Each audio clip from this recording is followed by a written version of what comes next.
She called him brother in public. But her secret changed everything.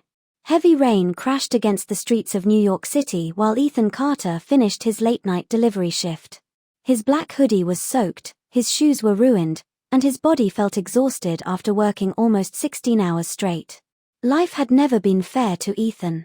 At 27, he was drowning in debt, living in a tiny apartment, and taking care of his sick aunt after losing both parents years earlier. Every morning felt like a fight to survive. That night, he thought about quitting everything. But fate had different plans. As Ethan crossed a dark alley near the subway station, he suddenly noticed a woman sitting on the ground beside a broken streetlight. She looked rich. Very rich. Her long blonde hair was wet from the rain, her expensive black dress was covered in mud, and her hands were trembling badly.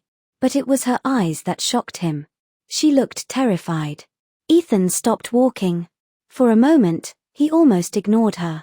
Rich people usually brought problems, and Ethan already had enough. But then she whispered something so softly he almost missed it.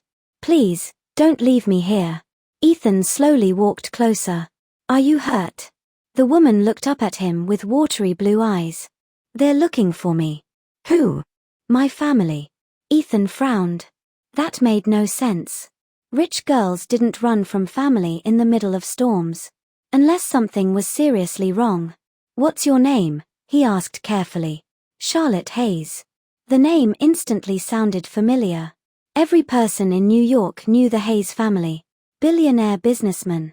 Luxury hotels. Political connections. Money everywhere. Ethan immediately stepped back. "This is bad," he muttered.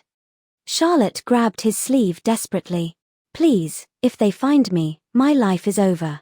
Ethan stared at her silently. Every smart thought inside his head screamed at him to walk away. But he didn't.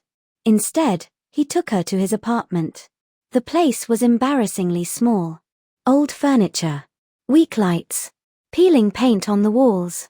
Nothing close to the luxury Charlotte was probably used to. Still, when Ethan handed her a warm towel and a cup of coffee, she looked at him like nobody had ever shown her kindness before. That night, Charlotte slept on the couch while Ethan stayed awake watching the rain outside the window. Something about her story felt dangerous. And he was right.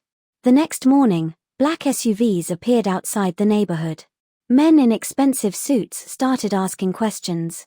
"Have you seen a blonde woman around here?" Ethan's stomach tightened. Charlotte watched everything silently from behind the curtains. "She found you faster than I thought," she whispered. "She? My mother." Ethan blinked. "You're hiding from your mother?" Charlotte laughed bitterly. "You have no idea what kind of family I come from." Days passed. Charlotte continued hiding inside Ethan's apartment while he worked long shifts during the day. Slowly, they became closer.